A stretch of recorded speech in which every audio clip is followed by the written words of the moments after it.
Hi hello everyone once again welcome back to Jeff and Jo vlogs. ഇന്ന് നമ്മൾ prepare ചെയ്യാൻ പോകുന്ന ഒരു സിമ്പിളായിട്ടുള്ള ബ്രേക്ക്ഫാസ്റ്റാണ്. അപ്പോൾ നമ്മൾ പ്രിപ്പയർ ചെയ്യാൻ പോകുന്നത് ചപ്പാത്തിയും ഗ്രീൻ ബീൻസ് കറിയാണ്. ഇത് ഭയങ്കര ഈസി ആയിട്ട് പ്രിപ്പയർ ചെയ്യാം. ഗ്രീൻ ബീൻസ് തലേദിവസം കുതിർത്ത് വെക്കുക. ഒരു 7-8 മണിക്കൂർ കുതിർത്ത് വെക്കുകയാണെങ്കിൽ നന്നായിരിക്കും. എന്നിട്ട് അത് കഴുകി വാരിയതിന് ശേഷം ഒരു കുക്കറിൻ്റെ അകത്തോട്ട് ഇട്ട് കൊടുക്കുക. അതിനകത്തോട്ട് കുറച്ച് വെള്ളവും അതുകൂടാതെ നമ്മൾ വെളുത്തുള്ളി സ്ലൈസസ് ആക്കിയതുമാണ് ഇട്ട് കൊടുക്കുന്നത്. ഉപ്പൊന്നും ഇടുന്നില്ല കേട്ടോ. എന്നിട്ട് നന്നായിട്ട് പ്രഷർ കുക്ക് ചെയ്തിട്ട് എടുക്കുക. 2-3 വിസിൽ വരുന്ന വരെ വേവിക്കുക. പിന്നെ അതിന് ശേഷം നമുക്ക് ഇതിനകത്തോട്ട് ആവശ്യമായിട്ടുള്ള അതർ ഇൻഗ്രീഡിയൻസ് സബോള, പച്ചമുളക്, തക്കാളി ഇതുകൂടെ അരിഞ്ഞെടുക്കുക. പിന്നെ ഇതേപോലെ തന്നെ ഒരു പാത്രം ചൂടാക്കാനായിട്ട് വെക്കുക. അതിനകത്തോട്ട് കടുക് പൊട്ടിച്ചതിന് ശേഷം ഇൻഗ്രീഡിയൻസ് എല്ലാം ആഡ് ചെയ്ത് കൊടുക്കാം. പിന്നെ നമ്മൾ കുറച്ച് മഞ്ഞളും ഉപ്പും ഒക്കെ ആഡ് ചെയ്യുന്നുണ്ട്. പിന്നെ ഈ പറഞ്ഞ പോലെ തന്നെ എല്ലാം നന്നായിട്ടൊന്ന് വേവിച്ചെടുക്കുക. അതിന് ശേഷം ഇതിനകത്തോട്ട് നമ്മൾ മസാലയായിട്ട് ആകെ യൂസ് ചെയ്യുന്നത് മീറ്റ് മസാലയാണ്. 1 table spoon meat masala add ചെയ്ത് കൊടുക്കുന്നുണ്ട്. പിന്നെ 1 ടേബിൾ സ്പൂൺ മല്ലിപ്പൊടി ആഡ് ചെയ്ത് കൊടുക്കുന്നുണ്ട്. ഉപ്പൊക്കെ നമ്മുടെ ഇഷ്ടാനുസരണം ആഡ് ചെയ്ത് കൊടുക്കാം.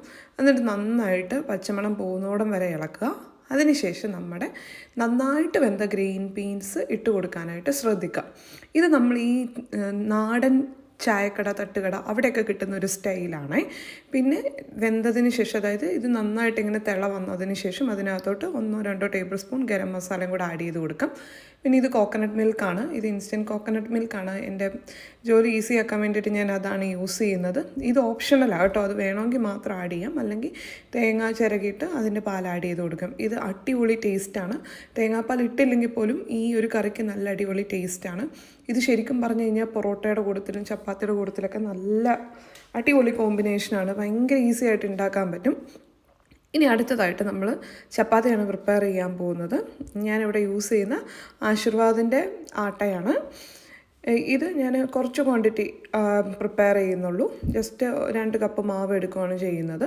അതിനകത്തോട്ട് നല്ല തിളച്ച വെള്ളം ഒഴിച്ചിട്ടാണ് നമ്മൾ കുഴയ്ക്കുന്നത്. പിന്നെ കുഴയ്ക്കുന്ന സമയത്ത് തന്നെ 1 ടേബിൾ സ്പൂൺ എണ്ണ ആഡ് ചെയ്ത് കൊടുക്കുകയാണെങ്കിൽ ചപ്പാത്തി കുറച്ചുകൂടി സോഫ്റ്റ് ആക്കാനായിട്ട് ഹെൽപ്പ് ചെയ്യും. എണ്ണയോ ഗീയോ ഏതാ നിങ്ങൾക്ക് ഇഷ്ടം അത് ആഡ് ചെയ്ത് കൊടുക്കും. പക്ഷേ ചൂടുവെള്ളത്തിൽ വേണം ചപ്പാത്തി കുഴയ്ക്കാനായിട്ട്. അതിൻ്റെ ഒപ്പം തന്നെ നമ്മൾ ഉപ്പൊക്കെ നമ്മുടെ ടേസ്റ്റ് പ്രിഫറൻസ് അനുസരിച്ച് ആഡ് ചെയ്ത് കൊടുക്കാം.